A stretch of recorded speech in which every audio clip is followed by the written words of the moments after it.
Good morning, council members, staff, and members of the public. It is Tuesday, April 21st, and I'd like to call this meeting of the Policy and Strategy Committee to order and begin by acknowledging that we are Mi'kma'ki, the traditional territory of the Mi'kmaq people.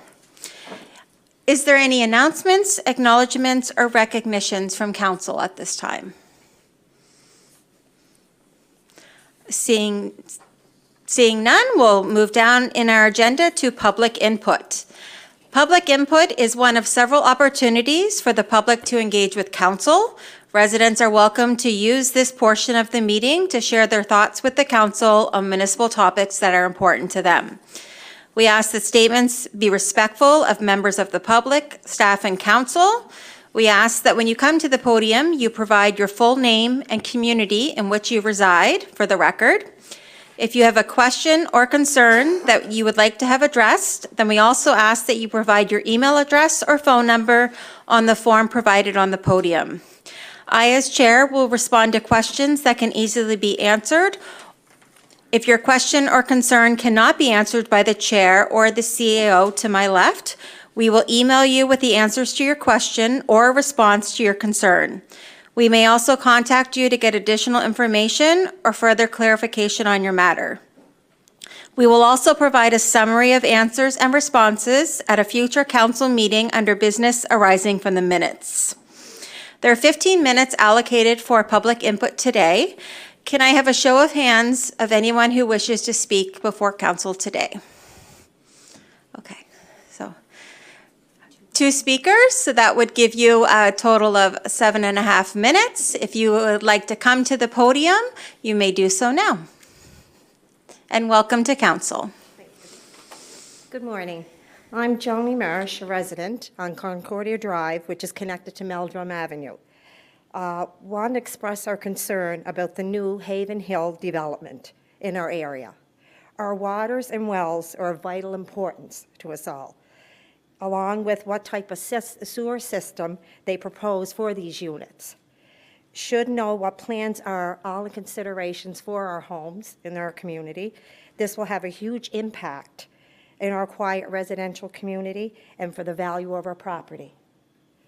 Thank you. Thank you. And our next speaker, is it on the same topic? Okay, I'll let you come forward to speak, and then if there's a response that we can give, we'll do it back to both of you. So, Lisa, please feel free to come forward.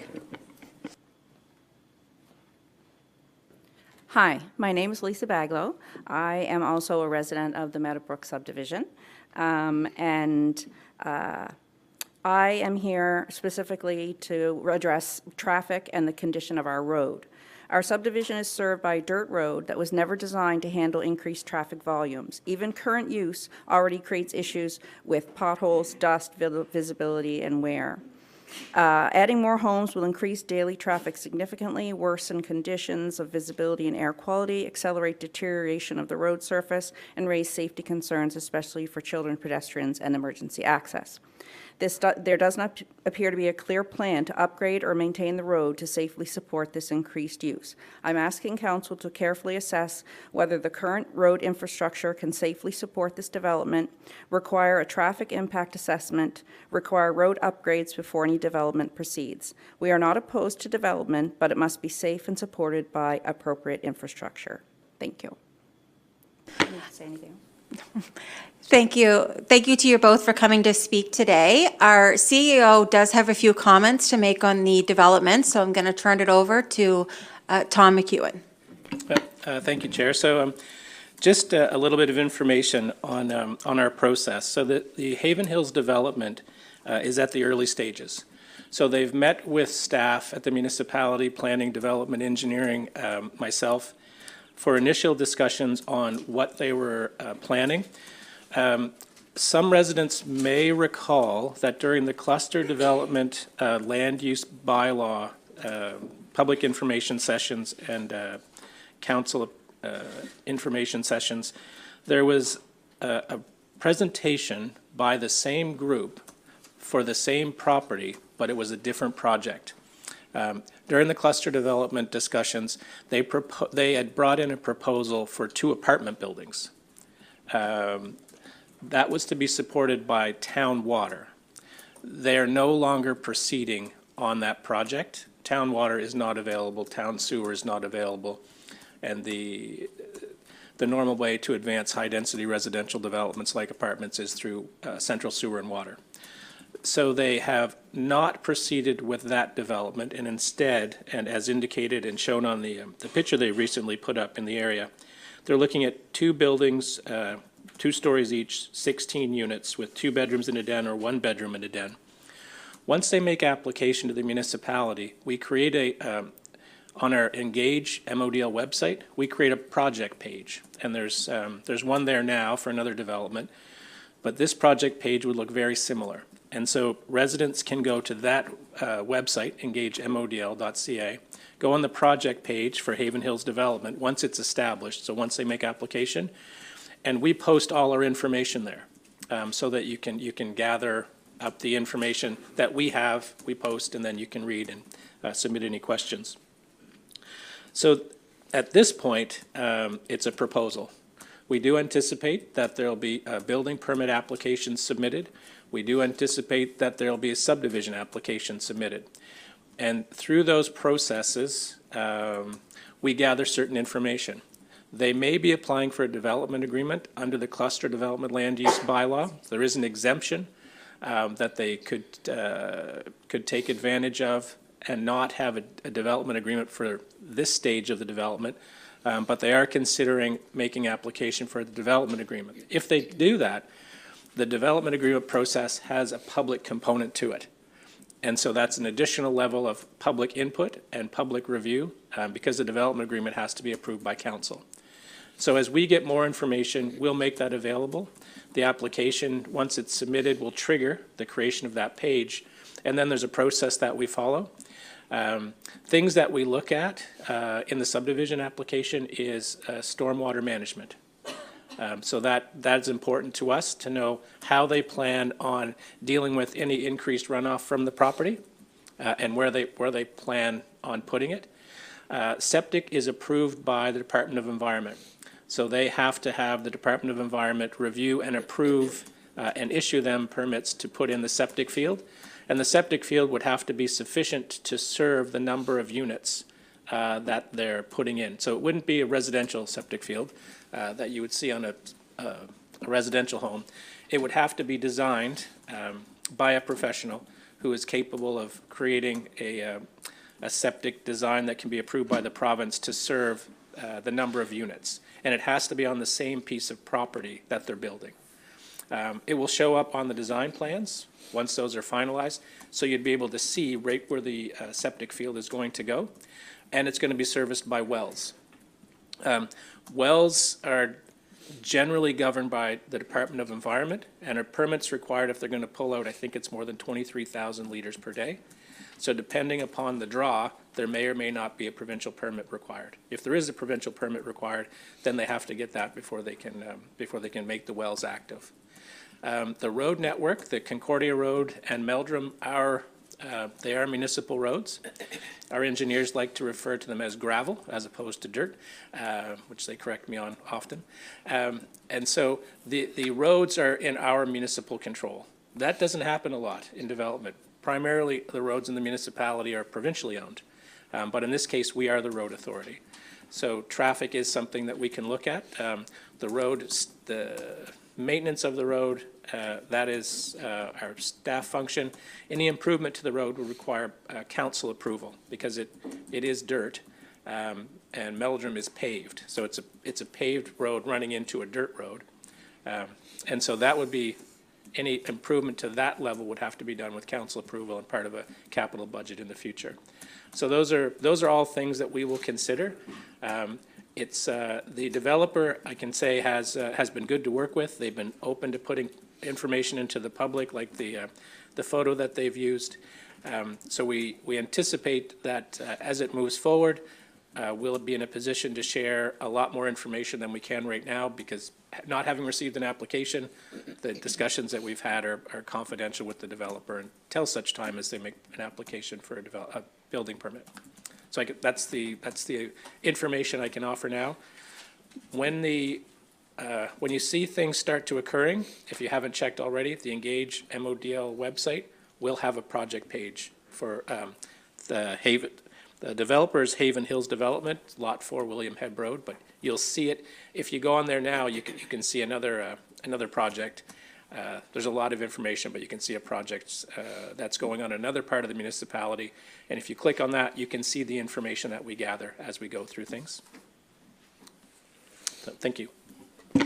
Thank you for providing that update. And if you didn't catch the website and you want us to contact you on that sheet that's on the podium, if you want to leave your name and email or phone number, you can also do that, and we'll make sure that you get the correct information and can follow along on the project. And for anybody that's listening with us today, to come back to this discussion, that website again is engage.modl.ca.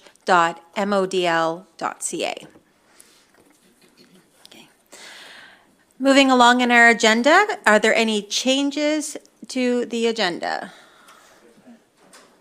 Seeing none, can I have somebody approve the agenda? Moved by Mayor McLean-Weil. Is there a seconder? Seconded by Councillor Burns. All those in favor? Agenda is approved as circulated. We have one set of minutes to approve, March 17th, 2026. Are there any errors or corrections needed to those minutes? Seeing none, we'll call those approved. There's no business arising from the minutes, no presentations, no referrals from council, so we'll move down to staff reports under 9.1. We have 9.1.1 proposed amendments, policy 058 fees, and our municipal clerk, April Wynot-Lonis, will lead that discussion. Good morning, everyone. Thank you, Chair. This is a report just for amendments to the fees policy 058. And if you recall back in March, on March 10th, you would have received, you did receive a report regarding the clean energy financing in potable drinking water program fees, because there were changes occurring with that fee structure from Clean Foundation, I believe it was Clean, and council approved the changes for those fees to increase and had conditions attached to them. The policy requires a quick amendment to reflect those changes. And as you see in your package, the fees are changed and they are highlighted in yellow.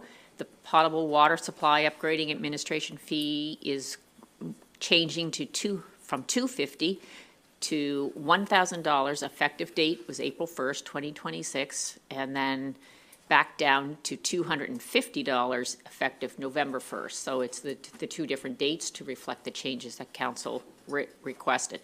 And also with the Clean Energy Financing Administration fee, you can see the differences in the two fees there also, and the effective dates. If council is agreeable to those changes and those proposed amendments, then the motion you have in front of you is to give 7 days notice to council, and it'll come forward at the next council meeting. Councillor Bell. Please do. To the Chair, Deputy Mayor Chastity Vino, and members of the committee, I move that Municipal Council approve the proposed amendments to Policy 058, fees, as presented, and hereby gives 7 days notice of its intention to adopt on April the 28th, 2026. I so move. Is there a seconder on that motion? Seconded by Councillor Brooks. Discussion on the motion. Councillor Oikel. It has nothing to do with the water part, but it does have to do with the fees, which is what the motion is about. And that is on table 4. The last time we looked, it is the electrical vehicle charging service of $1.50 was September the 14th, 21. And I'm just wondering if we're going to be reviewing that. Is it enough to cover the cost of the power plus the maintenance fee and the future replacement cost of that charger? It's not exactly in relation to the motion. Oh, well, it just says fees. And it is a fee. That's why I said it. Very clever. We do have a regular review of fees as part of the fees policy, so it will get reviewed as part of, I believe it's a 3-year cycle that we review our fees. Okay. Because this is 21. And you said 3 years. So that was the amendment to address that particular one, but our fees policy has a cycle. I believe it's 3 years where we review the fees. So it will get caught in the regular review of fees. Okay, thank you. Any further discussion? All those in favor? Opposed? Motion is carried unanimously. Next item, 9.1.2, is update on strategic priorities work, and our Deputy CEO, Alex Demerick, will lead this discussion. Good morning, committee members. Just allow me a moment to put some slides on the screen.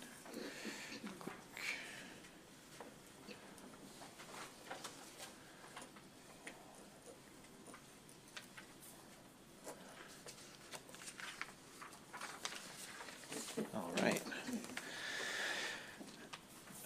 Okay. This is part of our regular review of Council's strategic priorities and work plan. We aren't looking for a decision today. We're simply reviewing projects that have been completed since your workshop and then approval of the plan and providing some update on projects that are ongoing.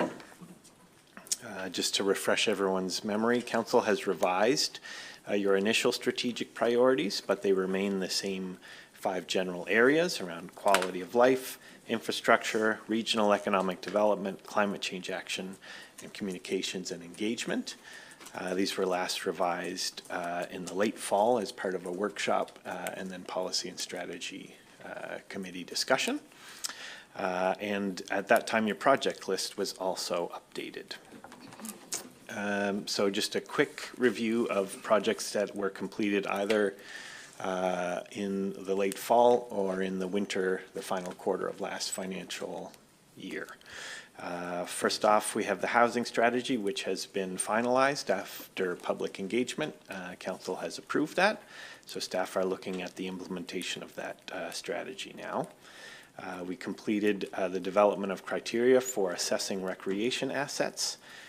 Council has received an evaluation of the mobile VIC, which has impacted budgeting for the next fiscal year. We have a fire training plan in place in collaboration with the Lunenburg Regional Fire and Emergency Services group. Council has adopted a new AT policy, which will guide future council decisions as well as investments in AT infrastructure. Our e-permitting software is now in place. Staff are using it on the back end, and this week, public should be able to check if they have a live permit. They should be able to go in and see the status of that permit. And going forward, they'll be able to make application and make payments via the e-permitting system. And this is going in place regionally, so all of our partners on the shared building service will be able to have that service for their citizens as well. Council received a report and decided to remove fees for your criminal records checks. Council has also adopted a code of conduct for senior fire officials. And finally, we have our tax portal, which is currently deep in the testing phase and should be available for residents who choose to use it during the tax billing season, which is coming up. This is a quick snapshot of projects that are in progress this quarter. We continue to work on improving cell service through advocacy, so we are seeking a meeting with senior officials with Build Nova Scotia in collaboration with the town of Lunenburg. The engagement has now closed for draft 2 of the land use planning. I know council was deeply involved in this. You don't need much update, but it was a significant milestone, and council will receive the What We Heard report on April 28th. We've established an internal working group to look at the community development project, and we have made a hire of a research master's student for the summer. Her name is Shannon, and she begins in the next couple weeks. So we're expecting to be able to bring a discussion paper to council in July on the topic. Our consultant is wrapping up the work on the evaluation of small wastewater systems, so you can evaluate future options for the management of wastewater in those small systems. And we are working with the Senior Safety Service. The province refused the request for expanded funding in the last fiscal year. And so we are working on a proposal to the partner units for increase in municipal funding that would allow for another position in that service. Finally, there's a couple of projects that I didn't touch on that are in council's highest priority bucket. So I wanted to give, oops, that's an old slide, sorry. Quick update on those two projects. Fixed route transit. We are in discussions with the town of Bridgewater, focused on an MOU for the capital purchase. That would be 2 new buses. The wait time on them is long, and so we are working on bringing an MOU to both councils, which would allow for the purchase of those before finalizing a service agreement, and what would happen if we don't come to an agreement so that MODL's investment is returned. As you can tell by looking across the street, the community hub inside the Welltide building is underway. Council recently signed an MOU with South Shore Libraries for the management of the community space, which was a wonderful milestone. And the fit up and construction of that space is ongoing. So staff anticipate we'll come back in September of 26 with another update on your projects. And that report will form the basis of our work in planning for your next strategic priorities workshops. Happy to take any questions. Thank you for providing, excuse me, thank you for providing that update. It's, for those that wonder what goes on behind the scenes, this document is a guideline of what we're hoping to do over our term. So questions, comments? Councillor Oikel. So I was just wondering about number 19, the Fire Smart. It isn't until the fourth quarter that you're going to report, but I was just wondering if there's any update on what's been happening with its preparation of like where we are with it. Yeah, well, so we had hoped to hear back by now from Department of Natural Resources. We submitted a funding request for a Fire Smart coordinator position. We had requested 75-25 funding, recognizing that there's federal funding that the province could draw down on if they had a municipal partner matching. And we had asked for 2 years. We haven't heard anything from them to date. So actually it's on my list for this week to hound the officials that I submitted that letter to see if we can get some kind of update. The fourth quarter completion date for that is not when we intend to start working on that. Right, well, I assumed that. If the funding isn't successful, we'll have to come back to council for further direction. Because our plan was entirely contingent on being able to secure support, have funded support, so that we can support community groups that want to take this on. We know that it's happening organically. I believe there's a project in the New Germany area currently. They're working on implementing it, and Kingsburg has already done some work. So we know that there's interest in our communities, and we think that we could have some we could really catalyze those efforts with that assistance from DNR on a position, but we're waiting on hearing back. And then number 31, regarding central services surrounding Mahone Bay, I was just wondering if there's a little more information on that. We don't have, unless the CAO has, he can override me, but at this time we don't have anything more to update council on. Councillor Smith. Yeah, I just wanted to add that the Fire Smart event is happening at Parkdale Maplewood Community Center on May 23rd, and it's hosted by the Kildog Cove Road Association. They're organizing it, and I believe the province is involved. But I think it's a public event, and if anyone's interested in learning more about FireSmart, it's a big call. And I just wanted to clarify around the senior safety. I don't think the province, like obviously the province did not add funding in this year, so that is like a clear signal that they didn't increase funding in response to requests from municipalities and from senior safety. But the Senior Safety Society itself is still holding out hope for a meeting with the minister. So just to say that that conversation isn't completely done, and that efforts are still being made to request more support from the province for that program, but not to say that we can't also move ahead in our plan. Councillor Brooks. Just because this is policy and strategy, I think all of us probably heard some of the interesting news from the province this week about buses coming out of Halifax to Truro and Wolfville and Bridgewater.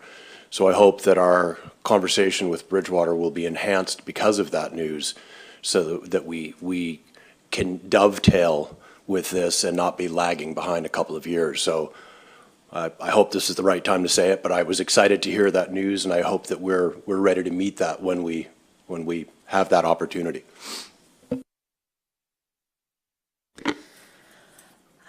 I don't see any other hands just yet. I have one point I wanted to bring up, and that was on number 36, and that's the dog bylaw.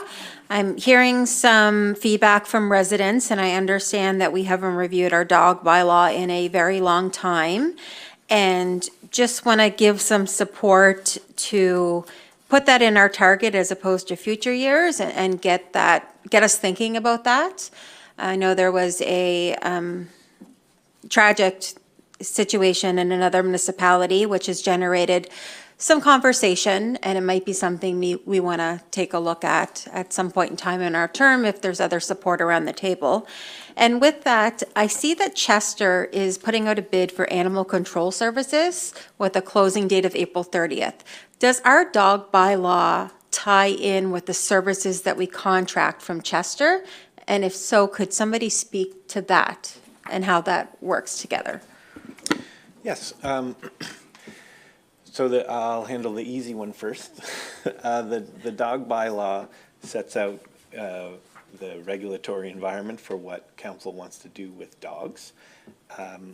Our contract through Chester with the animal services provider is how you enforce the dog bylaw. That contract Chester has a requirement, just like us, on procurement to go out regularly and test the market. So that contract is expiring, so they've gone out to market. They did consult with staff in the development of that RFP that went out. It's now closed, and they've received 2 bids, so we're expecting a report back not too long from now on that service. But yes, they are related in that contract is for the implementation and enforcement of the bylaw. In terms of the dog bylaw itself, so staff had brought the dog bylaw forward, but it falls in my department, and it is conflicted with, we've sometimes get large FOIPOPs, which take up some of the policy capacity that we have.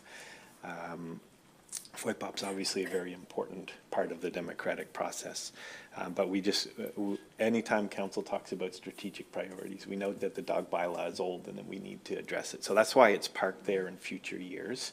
When we have time, we have been working on a revised draft. We do want to be careful about the timing of when we bring forward a draft dog bylaw for review, because dog bylaws generate lots of public engagement, which is clearly a good thing, but it's oftentimes heated. There are intense views both on the side of animal welfare, but also on folks that want to make sure that they feel safe when there's dogs in an environment, and there's many different areas around care and control of dogs, and also what happens with dangerous dogs that can really consume council's ability to have time to do public engagement. So for example, we wouldn't want to do it in the middle of an intense engagement on land use planning. So when we do have it prepared, we would like to make sure we do it at a time when council's able to focus on that as a piece of public engagement. Thank you for that, for the update on that. And I'll just have one further question on it. When Chester goes out to bid on this, is there consideration on location of where the person would reside? I'm thinking response time. Like if Chester has somebody in Hubbards, it would be longer response time to the municipality of Lunenburg. And then the second question is, would we have the same dog bylaw where we have the same enforcement officer? Those are my final two questions. Yeah, great question. There is information to evaluate the quality of service that will be provided. So for example, if a provider wasn't in the area, they'd have to demonstrate how they were going to be able to provide timely response to complaints. And in terms of aligning policy or bylaws, it's always easier and more efficient for implementation, but it is not required for a shared service. So currently we do not have the same dog bylaw as Chester. Councillor Moore. Thank you. I am looking forward to the dog bylaw coming forward sometime in this term, sooner than later. Of course, with the tragedy in another municipality, things like that bring everything to light again. So my biggest concern is dog off-leash, and the reference between and people that have trails right through their community, or any kind of trail, whether or not the province, DNR, has regulations for dogs being on that trail, if they need to be on leash. It's a gray area. It's like our dog bylaw says you have to have them under constraint, which means that, you know, if they're walking beside you and they're not, but it's on the trail, it's a gray area there, whether or not they can be on a leash or not, or they have to be. So I'd like to have that clarified. Thank you. Any further questions or comments on the strategic priorities? Councillor Smith. I just want to offer my support for moving the dog bylaw up, and I don't know if there's any further action we can take. I hear the concerns around scheduling, something that may be contentious, but just want to support the Deputy Mayor's comments and Councillor Moore's as well. I'm seeing the nods, some of the nods from staff, so they're taking our feedback on that. Mayor McLean-Weil.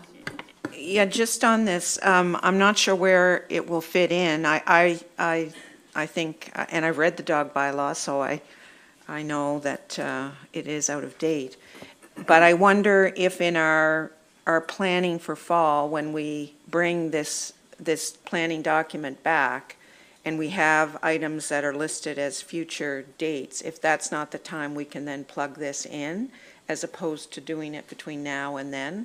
I think our workload between now and October is quite ambitious. And I do agree that I think we should address this, but if we could put this in our slot of things that we consider when we review our strategic priorities, and then move it into a plan for 2027, if that might be the best way to handle this. And I think if staff have noted it, and then we can bring it back when we do that, as opposed to between now and October, which I think would be very difficult. Does that sound like an okay time frame? I'm looking towards our Deputy CEO because I know this falls under his purview. Yep. Yes, I would, unless you're willing to remove something else at this time, and you'd be doing that in a vacuum of information, because we've had some key performers in our department move on to promotions in other municipalities.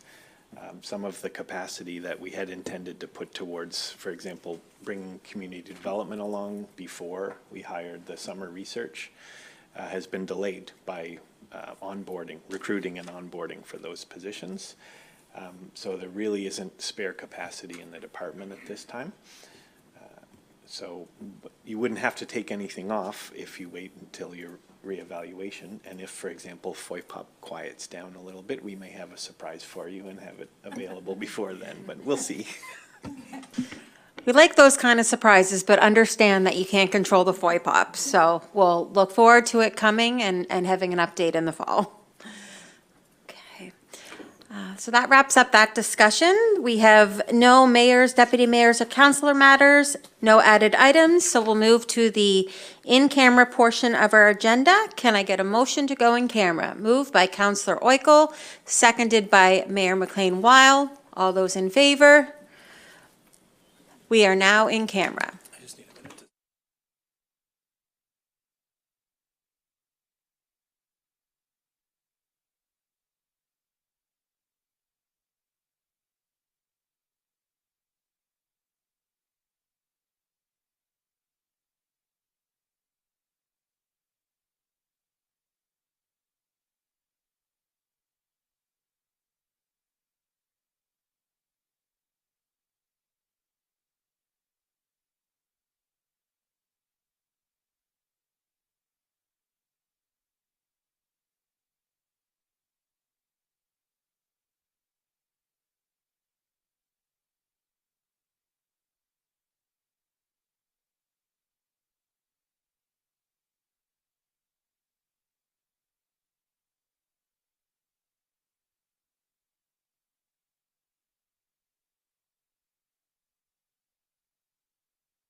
This concludes our Policy and Strategy Committee meeting for today, so I will call this meeting adjourned.